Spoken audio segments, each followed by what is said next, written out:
ओम उमा महेश्वराय नमः। हमारे चैनल पर आप सभी दोस्तों का हार्दिक स्वागत है। दोस्तों, आज बहुत सुंदर रोचक कथा लेकर आए हैं देवरानी जेठानी की। कहानी अच्छी लगे तो कृपया मेरे चैनल को लाइक, शेयर और सब्सक्राइब करें। आइए कहानी को जानते हैं। किसी एक गांव में 7 भाई रहते थे। उनकी एक बहन थी। सातों भाइयों की शादी हो गई थी, बहन की शादी नहीं हुई थी। घर में सातों भाइयों के बूढ़े पिता, बूढ़ी माँ और वह बहन भी रहती थी। तो क्या हुआ कि उन सातों भाइयों में 7वें भाई की पत्नी बहुत सुंदर थी। इस कारण बस 6 भाइयों की पत्नियों के मन में उसके प्रति ईर्ष्या थी। बड़े 6 भाई खेती बाड़ी का काम करते थे, इसलिए उनकी पत्नियों को भी खेत पर जाना पड़ता था। किंतु 7वां साहूकार के यहाँ नौकरी करता था, इस कारण उसकी पत्नी खेत में नहीं जाती थी।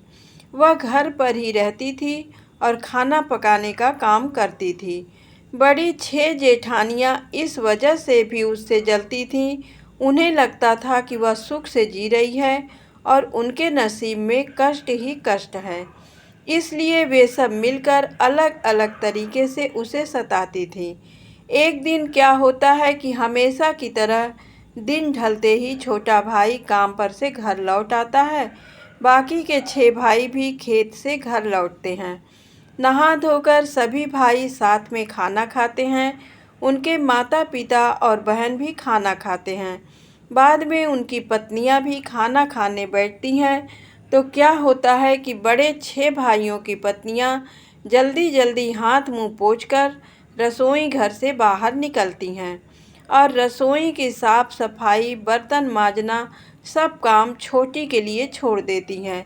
छोटी चुपचाप सब काम निपटाती है और वह ऊपर की मंजिल पर अपने कमरे में सोने चली जाती है।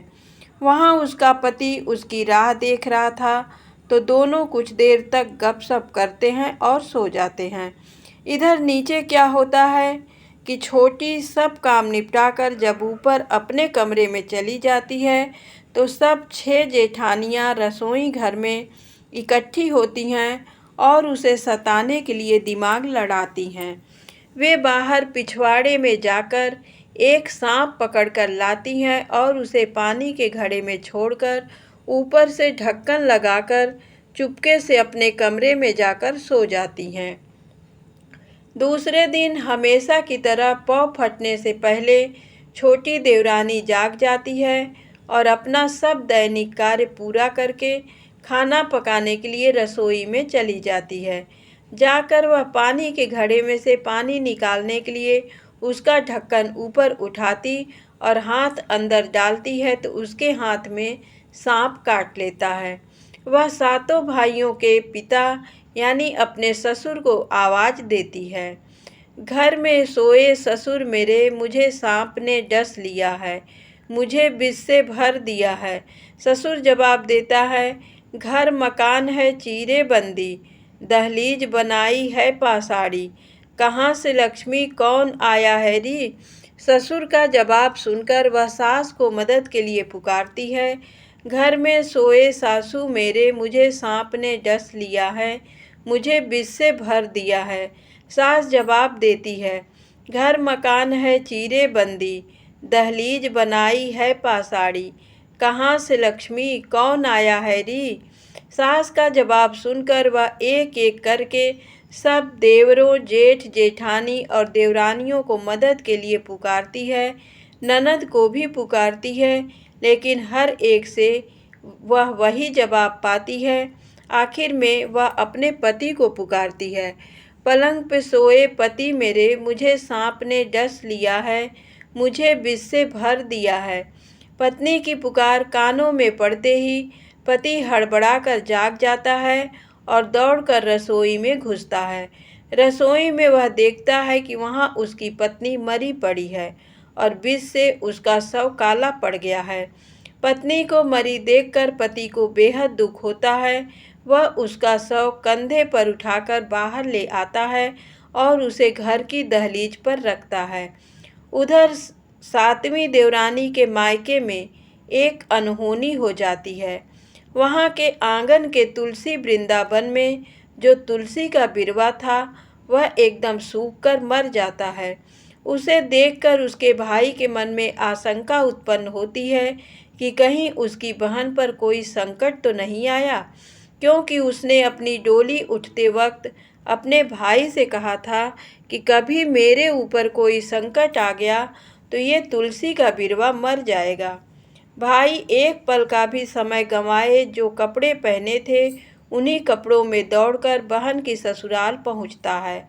वहां सबसे पहले उसके ससुर से पूछता है, ससुर जी, ओ ससुर जी, मेरी बहन है कहाँ गई? ससुर कहता है, तुम्हारी बहन बंधु हमने नहीं देखा। ससुर का जवाब सुनकर भाई उसकी सास से पूछता है, उससे भी उसे वही जवाब मिलता है।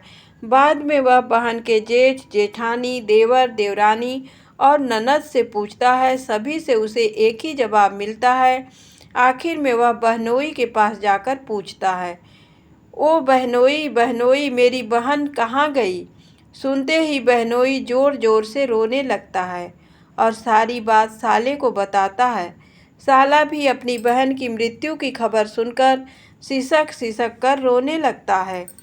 कुछ देर तक वह रोता रहा। उसके बाद बहन को जीवित करने के लिए भगवान की आराधना करने की सोचकर वह वहाँ से उठकर शिव मंदिर की ओर चला जाता है।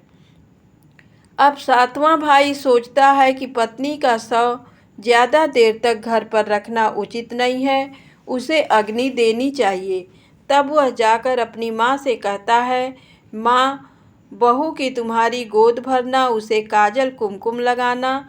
तो माँ तुरंत कहती है, मरी हुई तुम्हारी पत्नी को तुम ही काजल कुमकुम लगाना, मरी हुई तुम्हारी पत्नी की तुम ही गोद भरना। मरी हुई अपनी पत्नी की गोद भराई करने के लिए माँ तैयार नहीं है। ये देखकर वह बड़ी भाभी से कहता है कि वह उस रस्म को पूरी करे, लेकिन वह भी सास की तरह ही जवाब देती है। उसके बाद वह दूसरी भाभी से कहता है, उसने भी वैसा ही जवाब मिलता है। एक एक करके वो सब भाभियों से विनती करता है, लेकिन कोई तैयार नहीं होता। अब घर में गोद भरने की रस्म पूरी करने के लिए और कोई सुहागन नहीं थी, इसलिए वह सोचता है कि स्वयं ही उस रस्म को पूरा करेगा। वहाँ से उठकर वह मंडी जाता है और साड़ियों की दुकान पर जाकर दुकानदार से कहता है, दुकानदार भाई, मुझे एक जड़ी की साड़ी और ब्लाउज देना। दुकानदार पूछता है, इतनी रात गए साज श्रृंगार की क्या ज़रूरत पड़ी है? वह कहता है, ज़रूरत है, मेरी प्रीत की बगिया नष्ट हो गई। दुकानदार समझ जाता है कि कुछ अनर्थ जरूर हुआ है। वह एक साड़ी और ब्लाउज उसे दे देता है। उसे लेकर वो फूल वाली के पास आता है और कहता है, फूल वाली, ओ फूल वाली माँ, मुझे फूल वूल दे दो।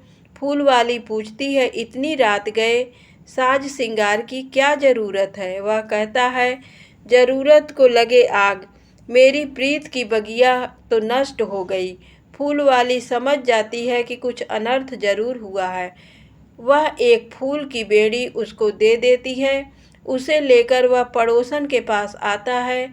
उससे कहता है, पड़ोसन भाभी, ओ पड़ोसन भाभी, मुझे काजल कुमकुम देना। पड़ोसन पूछती है, इतनी रात गए साज श्रृंगार की क्या ज़रूरत है?